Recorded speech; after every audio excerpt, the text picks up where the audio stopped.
Alhamdulillah wa kafa wa salatu wa salamu ala nabina al-Mustafa.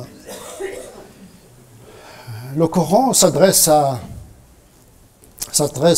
Quraysh, le peuple du prophète sallallahu alayhi wa sallam, sa tribu.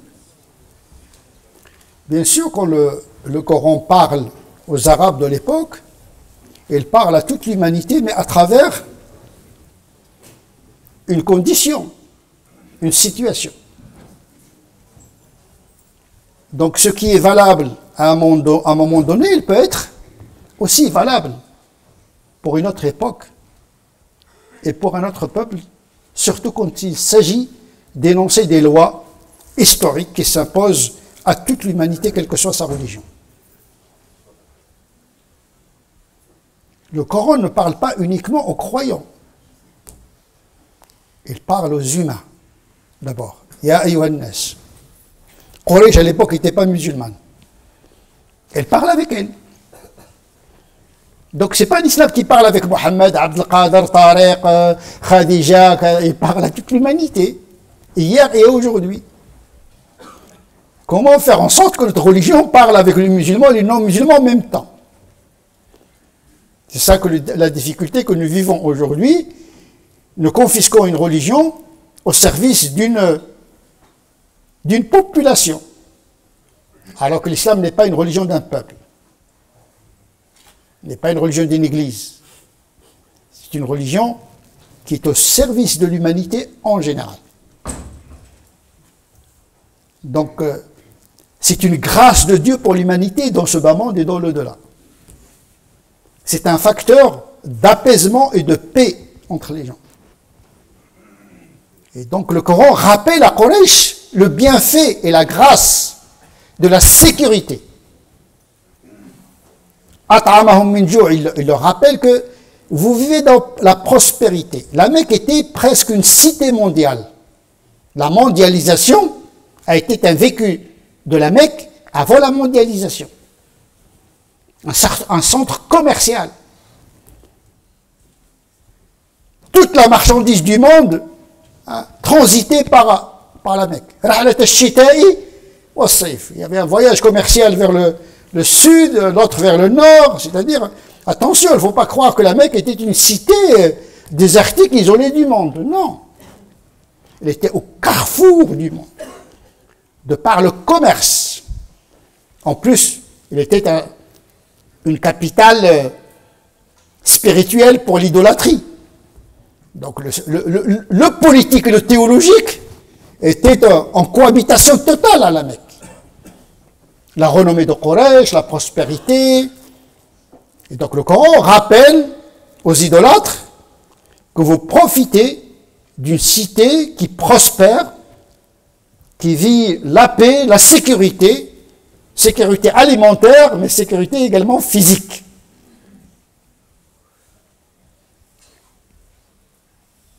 Et en guise de reconnaissance, le Coran leur demande de s'adresser à celui qui est à la cause première de ce bienfait, de cette ni'ma, qui est la sécurité, la sûreté, la paix et la prospérité. Quand le Coran rappelle Quraysh ce bienfait, cette grâce, ce n'est pas pour faire l'éloge de Quraysh. C'est une alerte en même temps. C'est-à-dire que la grâce, tu l'as aujourd'hui, demain, c'est pas sûr que tu l'auras. Puisque le monde est un enchaînement d'alternance entre la richesse et la pauvreté, santé et maladie, c'est comme ça la vie. Il ne faut pas croire que la vie elle est monotone comme ça. Tu seras toujours comme ce que tu es maintenant. Jamais. D'ici 2 ans, tu seras autre chose. Tu seras en bas, ou en haut, à droite, à gauche. Et donc le temps nous transforme. Mais il ne faut pas oublier l'essentiel dans cette transformation. C'est la dimension morale qui est centrale dans la tradition musulmane. Parce que la morale, c'est elle qui fait l'histoire. L'histoire positive et l'histoire négative. C'est le comportement humain. Et le comportement humain, il doit tomber sous le coup de la morale. Cette loi universelle qui garantit la paix dans ce bas monde déjà.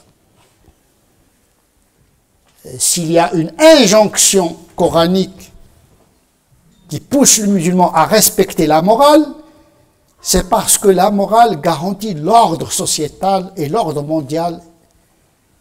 Parce que toute faillite morale est une faillite économique, une faillite sociétale. At'amahum min ju' wa amanahum min khawf. Dieu leur a donné leur subsistance, il leur a garanti la sécurité. Pas directement, parce que les gens, quand Dieu parle, et quand il dit « je vous ai donné », ce n'est pas par magie, ce n'est pas par miracle, c'est à travers des lois que Dieu a instaurées dans l'histoire. Donc quand Dieu te donne quelque chose, ce n'est pas parce que c'est une bénédiction, c'est une grâce, dans le sens d'une signature d'approbation de la part de Dieu. Non, c'est une épreuve. Le don comme la privation est une épreuve. Liyabluwakum ayyukum ahsanu amala. Dieu, quand il donne, quand il reprend, à travers ses lois naturelles, historiques, anthropologiques, c'est pour éprouver la qualité morale de l'individu. La vie est une épreuve. On n'est pas dans le jour du jugement dernier. Le jour du jugement dernier, c'est après la mort. Et donc Dieu rappelle à Quraysh cette grâce, ce bienfait de la paix et de la prospérité. Pour la mettre en garde, attention, la paix et la prospérité, ce sont des choses fragiles, qui demandent à être entretenues par une bonne morale, par un bon usage. Faire bon usage de la prospérité, faire bon usage de la paix. Parce que la sécurité, ce n'est pas quelque chose d'évident. C'est une construction en permanence. Parce que notre humanité est fragile et peut basculer rapidement de la paix à la guerre, de la prospérité à la famine et à la misère. Ce qui est valable pour les individus, il est valable pour les sociétés. Quand Dieu parle à la cité de la Mecque, il parle à toute l'humanité en même temps. Nous vivons actuellement en Occident, notamment en Europe, et particulièrement en France. Nous vivons dans une société qui n'a jamais connu de guerre depuis la Deuxième Guerre mondiale. C'est une exception dans l'histoire de l'humanité. À tel degré, il y a des générations qui ne savent pas qu'est-ce que c'est que la guerre. Et des générations qui ne savent pas qu'est-ce que c'est que la famine. Mais est-ce pour autant nous sommes à l'abri d'un basculement de l'histoire? Donc il ne faut pas que l'habitude émousse notre attention. Toujours être aux aguets, car la prospérité, la santé, la paix, c'est quelque chose de fragile. Puisque l'homme lui-même est fragile. L'homme est vulnérable par essence. Et donc quand Dieu parle à Quraysh, en tant que cité qui prospère, en tant que tribu vivant dans une cité qui prospère, c'est une mise en garde. Parce que parallèlement, il donne la parabole d'une autre cité. وضرب الله مثلا قرية كانت آمنة مطمئنة. Et Dieu donne en exemple la parabole d'une cité qui vivait tranquillement dans leur prospérité. يأتيها رزقها رغدا من كل مكان. La marchandise vient de l'Asie, vient de l'Amérique, vient de la Corée, vient de la mondialisation, avant la mondialisation. Parce que la mondialisation était toujours un fait humain, sauf qu'aujourd'hui, avec la technologie, cette mondialisation est plus affirmée, mais tout le temps, le commerce a créé une forme de mondialisation, mais pas avec la même vitesse avec laquelle nous vivons aujourd'hui, de cette, ce qu'on appelle la mondialisation. Donc le Coran il parle de cette cité tranquille, qui ne doute de rien. La marchandise, l'offre, la paix, la sérénité, comme notre société exactement. D'ailleurs, les gens, quand ils migrent vers la France, justement pour chercher la paix, la prospérité. Bien sûr, il y a d'autres qui viennent ici pour d'autres raisons, plus tordues. Là, nous parlons des gens qui cherchent la paix, la prospérité uniquement. Et donc, c'est un privilège. Eh bien, le Coran, il parle de cette cité, comme la nôtre. L'offre, la marchandise, la prospérité. Donc, et les gens, généralement, quand on descend dans la prospérité, dans le confort, ils pensent que c'est évident et que la situation va demeurer tout le temps comme ça. Comme si il n'y a pas de vieillesse, il n'y a pas de maladie, il n'y a pas d'accident, il n'y a pas de bascule existentielle dans la vie des individus et des sociétés. Il y a toujours un risque. Que ce soit dans la vie personnelle, que ce soit dans la vie familiale, que ce soit dans la vie sociétale, même à l'échelle du continent. Vous vous rendez compte, nous vivons aujourd'hui dans un monde où il y a des bombes nucléaires qui sont capables de détruire toute la planète. Il suffit d'un fou qui appuie sur un bouton, on est tous grillés, hein, shawarma. Et encore, on s'arrête pulvérisé. On va subir la sublimination, c'est-à-dire passer du solide au gazeux. Vous vous rendez compte? Pour vous dire la fragilité de notre monde, plus que jamais notre humanité est fragile. Plus fragile qu'avant. L'homme est complètement fou. Il ne faut pas croire. Jusqu'à quand cette rationalité va encore entretenir cette paix dans le monde? Sachant que, en tout cas pour moi, l'homme est l'animal le plus irrationnel. Le chien, on sait quand est-ce qu'il va mordre. On sait l'éthogramme des animaux est plus facile à prédire. Mais le comportement humain, il est très difficile à prédire.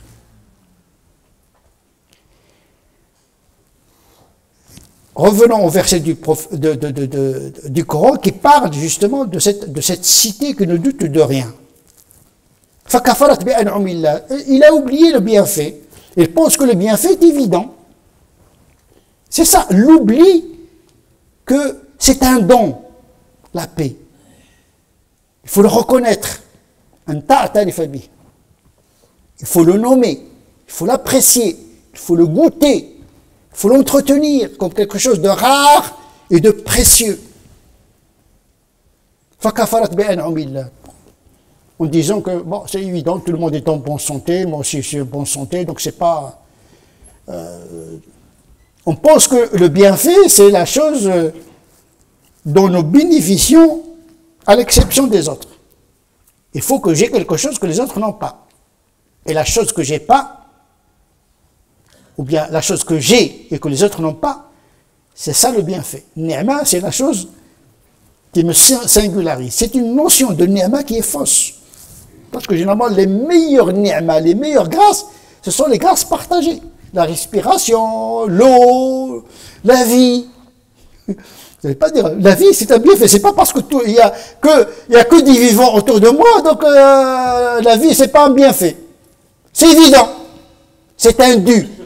Il y a même des gens qui pensent que Dieu il a le devoir de nous donner ceci et cela. Pourquoi il a donné à celui-là, il ne m'a pas donné à moi? Alors, il doit dicter sur Dieu comment distribuer. Oh merci mouna rahmat rabbik. C'est à eux de distribuer la miséricorde de Dieu. À un moment donné, il faut apprécier ce qu'on a, parce que la pauvreté, c'est quoi? C'est le sentiment de manque. Tant que vous pensez aux choses qui vous manquent, vous êtes dans la misère. Alors que si vous commencez à compter, si vous commencez à dénombrer les bienfaits que vous avez, vous allez oublier les choses qui vous manquent. C'est ça, apprécier le don. Et si vous n'appréciez pas le don, vous risquez de le perdre. C'est ça, l'enseignement de ce verset. فَكَفَرَتْ بِأَنْعُمِ اللَّهِ فَأَذَاقَهَا اللَّهُ لِبَاسَ الْجُوعِ وَالْخَوْفِ. La réponse, c'est quoi? C'est que Dieu, il a inversé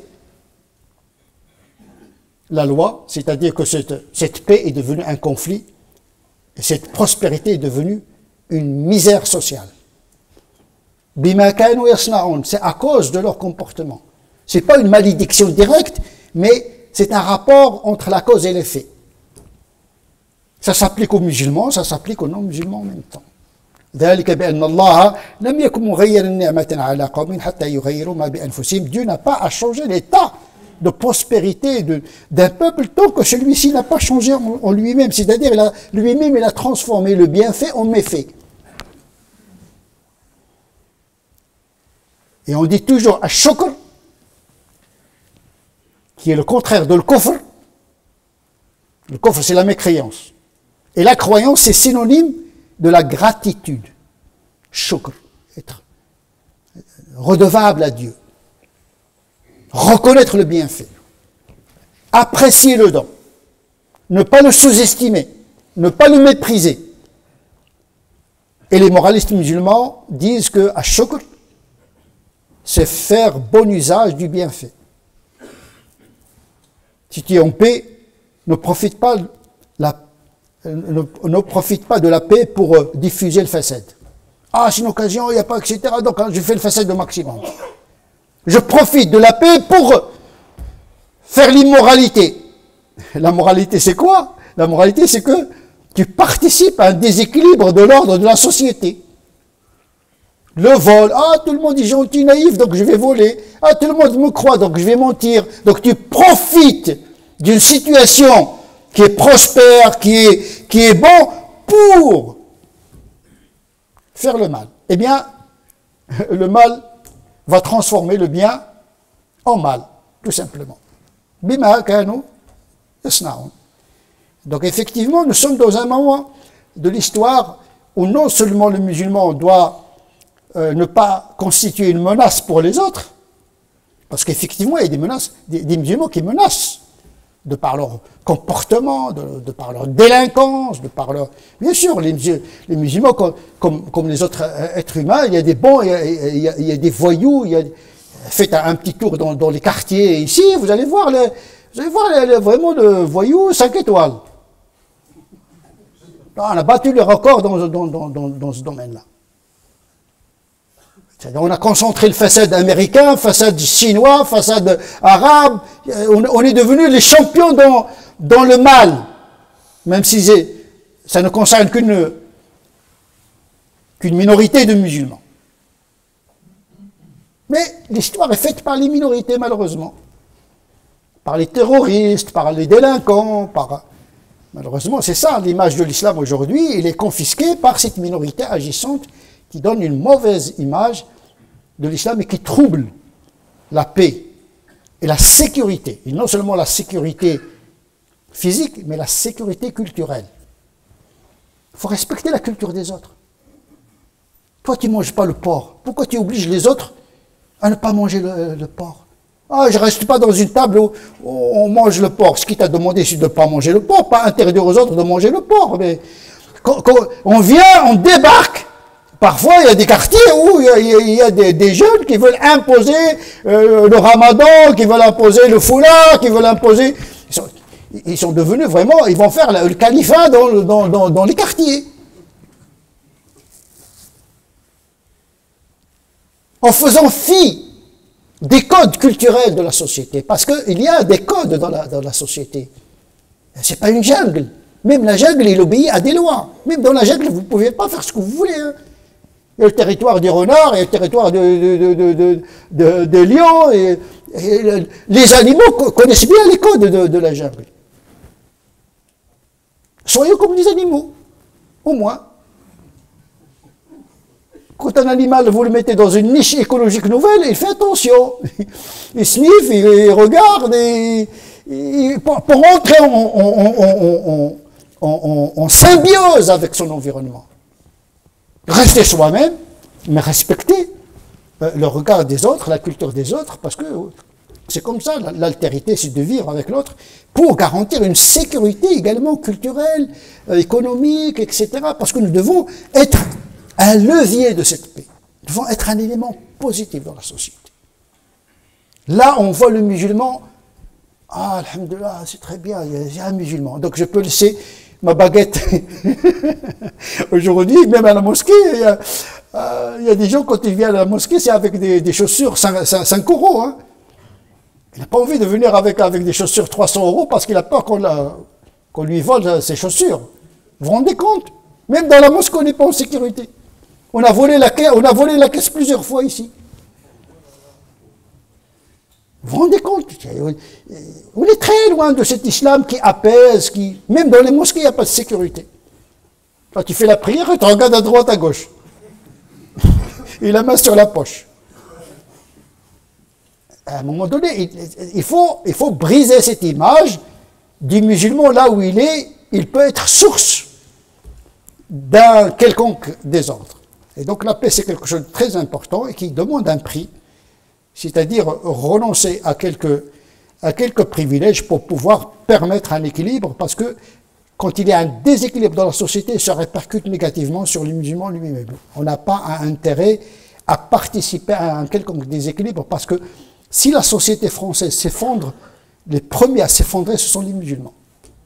Donc voilà, il faut se sentir une partie de cette humanité, une partie de cette société, et de contribuer à partir de nos valeurs pour le bien commun. نسأل الله عز وجل أن يجعلنا من الذين يستمعون القول فيتبعون أحسنه أولئك الذين هداهم الله وأولئك هم أولو الألباب اللهم اهدنا فيمن هديت وعافنا فيمن عافيت وتولنا فيمن توليت وبارك لنا فيما أعطيت وقنا شر ما قضيت إنك تقضي ولا يقضى عليك اللهم صل على سيدنا محمد وعلى آل سيدنا محمد كما صليت على سيدنا إبراهيم وعلى آل سيدنا إبراهيم وبارك على سيدنا محمد وعلى آل سيدنا محمد كما باركت على سيدنا إبراهيم وعلى آل سيدنا إبراهيم في العالمين إنك حميد مجيد سبحان ربك رب العزة عما يصفون وسلام على المرسلين والحمد لله رب العالمين.